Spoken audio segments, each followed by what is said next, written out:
जय माता रानी दोस्तों, मैं सीमा आप सभी का स्वागत करती हूँ आपके अपने चैनल राधा कृष्ण ऑफिशियल में। उम्मीद करती हूँ आप लोग बहुत अच्छे होंगे। तो ये बताने के लिए कमेंट बॉक्स में जय छठी मैया जरूर लिखिएगा। तो चलिए दोस्तों, आज हम इस वीडियो में जानेंगे कि साल 2024 में छठ पूजा कब से शुरू हो रहा है, कब समाप्त हो रहा है, और छठ पूजा के नहाए खाए से संबंधित सभी महत्वपूर्ण बातें जानेंगे कि नहाए खाए के दिन हमें क्या खाना चाहिए, क्या नहीं खाना चाहिए और किन किन बातों का हमें ध्यान रखना चाहिए। और साथ में ये भी जानेंगे कि छठ पूजा का व्रत हम पीरियड में कैसे करेंगे। तो इसी प्रकार के बहुत सारी महत्वपूर्ण बातें आज हम इस वीडियो में जानेंगे। तो आप लोग वीडियो के लास्ट तक बने रहिएगा। आप लोगों को सभी महत्वपूर्ण बातें, नहाए खाए से संबंधित सभी महत्वपूर्ण बातें जानने को मिलेगा। तो चलिए वीडियो को शुरू करते हैं और जान लेते हैं सभी महत्वपूर्ण बातें। तो सबसे पहले बता दो दोस्तों कि ये छठ का जो पावन पर्व है ना, वो साल 2024 में 5 नवंबर से शुरू हो रहा है। तो 5 नवंबर को नहाए खाए है, दिन है मंगलवार। 6 नवंबर को खरना है, दिन है बुधवार। और 7 नवंबर को पहला अर्घ है, जिस दिन हम लोग डूबते सूर्य को अर्घ देते हैं, वो है 7 नवंबर को। और 8 नवंबर को हम लोग उगते सूर्य को अर्घ देते हैं। इसके बाद में व्रत का पारण करते हैं। तो बता दूं कि छठ का जो व्रत होता है ना, वो पूरे 4 दिन का व्रत होता है। ये बड़े ही पावन और पवित्र व्रत होता है। छठी मैया से जिसकी भी जो भी कामना होती है, वो लोग ज्यादातर लोग तो भाड़ा भाग करके ही छठ करते हैं। पहले के लोग तो मतलब थोड़ा सा उम्र ढलता था तब लोग छठ करते थे, लेकिन आजकल के जमाने में ऐसा नहीं हो रहा है। सारे लोग मतलब जल्दी से ही छठ पूजा करना शुरू कर दें, क्योंकि छठ पूजा का एक ऐसा व्रत है ना कि जब छठ पूजा आता है तो अंदर दिल में एक उत्साह अलग ही रहता है कि काश मैं भी छठ पूजा करती। लेकिन ज्यादातर लोग इस छठ को मतलब जो भी मन्नत से अपना करते हैं, ज्यादातर लोग अपने जिनका मन्नत पूरा होता है वो लोग जल्दी कर लेते हैं। ठीक है, तो बता दूं कि साल 2024 में नहाए खाए 5 नवंबर को है, दिन है मंगलवार। तो इस दिन आप लोग बाल धो करके स्नान कर लीजिएगा। तो बहुत सारे लोग मंगलवार के दिन बाल नहीं धोते हैं। तो बता दूं कि वार से कई गुना अधिक त्योहार होता है, और छठ का व्रत जो होता है वो बड़ा ही पावन और पवित्र और बड़ा ही शक्तिशाली होता है। इसलिए आप लोग मंगलवार के दिन बाल धो करके स्नान कर लीजिएगा। इसके बाद साफ स्वच्छ वस्त्र धारण कर लीजिएगा। इस दिन कोरा कपड़ा का कोई नियम नहीं है। ठीक है, इसके बाद आप लोग सूर्य भगवान को जल दे दीजिएगा। इसके बाद आप अपने पूजा मंदिर में पूजा कर लीजिएगा। और बता दूं कि नहाए खाए के दिन स्नान करके ही भोजन बनाना चाहिए। तो इस दिन शुद्ध सात्विक भोजन बनाया जाता है। लहसुन, प्याज, मसूर के दाल, मूंग के दाल, बैगन, मूली, ये सब चीजें नहीं खाया जाता है। इस बात का ध्यान रखिएगा। और बता दूं कि नहाए खाए के दिन आप लोग दातुन से ब्रश कीजिएगा, चाहे वो आम का हो या नीम का हो या अमरूद का, मतलब फल के दातुन से ही आप लोग ब्रश कीजिएगा। जूठा वगैरह ब्रश से आप लोग ब्रश मत कीजिएगा। ठीक है, और बता दूं कि छठ पूजा में जो है ना, वो बहुत अधिक साफ सफाई का ध्यान रखना पड़ता है। तो जिस भी चूल्हे पर आप लोग नॉनवेज बनाए हैं, उस चूल्हे पर नहाए खाए के दिन भी आप लोग खाना मत बनाइएगा। इस बात का ध्यान रखिएगा। आप चाहे तो एक बर्नल वाला गैस खरीद लें, या आप चाहे तो मिट्टी के चूल्हे पे बना करके खाइएगा, लेकिन जिस पे नॉनवेज बनाई है उस पे आप लोग बना करके मत खाइएगा। और बता दूं कि नहाए खाए के दिन आप लोग बर्तन को अच्छे से साफ करके धो लीजिएगा। धो करके रखी भी है, फिर भी आपको उसको अच्छे से धो लेना चाहिए कि कहीं जूठ वगैरह तो नहीं लगा है। इस बात का ध्यान रखिएगा। तो अच्छे से धो लीजिएगा।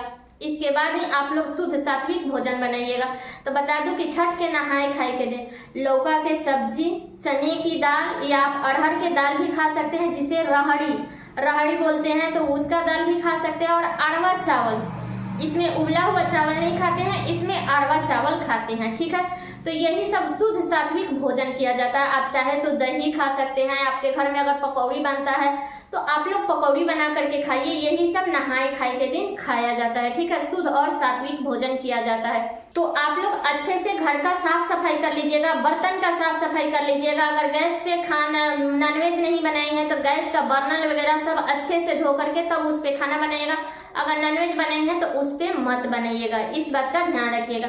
तो और बता दूं कि नहाए खाए के दिन जो भी भोजन आप अपने लिए बनाए हैं ना, जो भी बर्ती है वो अपने लिए बनाए हैं, तो इसमें निवाला निकाला जाता है। तो आप चाहे तो अगर गौ माता आसपास में है तो गौ माता को खिला दीजिए। ठीक है, नहीं मिल रही है तब तो देख लीजिएगा आपके यहाँ कैसे होता है, लेकिन नहाए खाए के दिन खाना खाने से पहले गौ माता को खिलाया जाता है। ठीक है, तो ये बातें क्लियर हो गई। अब चलिए जान लेते हैं कि पीरियड में हम छठ का व्रत कैसे करेंगे। तो देखिए बता दूं कि ये तो नेचुरली चीज है, हर किसी के साथ में हो सकता है, किसी ना किसी व्रत में तो इंसान उस चपेट में तो आ ही जाता है।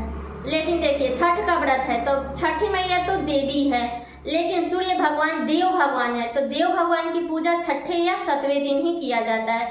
लेकिन मान लीजिए कि अगर आपका 5वां दिन भी हो गया है, पूरी तरह से फ्रेश हो गई है, अच्छे हो गई हैं, तो आप लोग भगवान से माफी मांग के आप लोग अर्घ वगैरह सब कार्य कर सकती हैं। ठीक है, ये तो किसी ना किसी व्रत में हर कोई किसी में ना किसी में धरा ही जाता है, तो इसमें इतना दिक्कत की कोई बात नहीं है। तो सबसे पहले बता दूं कि अगर आपका 5 दिन हो गया है तब तो आप लोग सारे कार्य कर सकती हैं, अर्घ भी दे सकती है, छठ मैया की पूजा भी कर सकती हैं, या घर में जो भी ठेकुआ वगैरह बनता है वो आप लोग बना सकती हैं। ठीक है, लेकिन मान लीजिए अगर आपका 5 दिन नहीं हुआ है, 5 दिन से कम हुआ है, तब आप लोगों को मतलब कि छठ मैया को स्पर्श नहीं करना चाहिए, अर्घ नहीं देना चाहिए। ठीक है, और घर में जो भी ठेकुआ वगैरह बनता है वो आप लोग मत बनाइएगा, जो फल फ्रूट है उसको आप लोग धो धा के अपना दे दीजिएगा। ठीक है, और बता दूं कि आप लोग जिसका भी पीरियड है वो अपना श्रृंगार कर सकते हैं, कोई दिक्कत नहीं है, बस वो लोग अर्घ नहीं देंगे। और बहुत सारे जगहों पर दिया जाता है, तो आप लोग देख लीजिएगा कि आपके यहाँ दिया जाता है कि नहीं दिया जाता है। और बता दूं कि बहुत सारे लोग बोलते हैं कि छठ पूजा में इतना नहीं देखा जाता है, छठ पूजा में अर्घ दिया जाता है। तो आप अपने घर का नियम देख लीजिएगा कि आपके यहाँ कैसे होता है,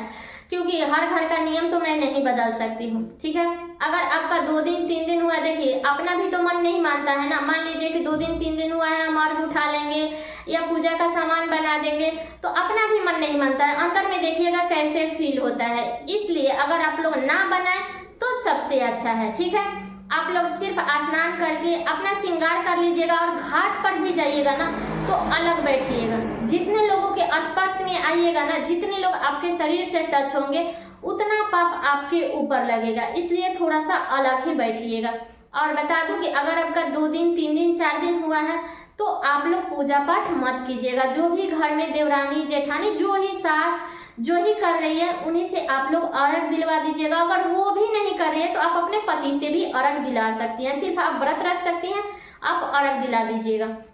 पति को अच्छे से स्नान करके उनको भी साफ स्वच्छ, वैसे तो जो डाला उठाता है वो तो अपना फ्रेश होकर के जाता ही है, तो आप लोग अर्घ दिवा दीजिएगा। बाकी आप अपने घर का नियम देख लीजिएगा कि कैसे होता है, और नहीं तो कोई भी आस पास में या मतलब जो ही है उससे आप लोग जितना हो सके उतना मदद ले लीजिएगा।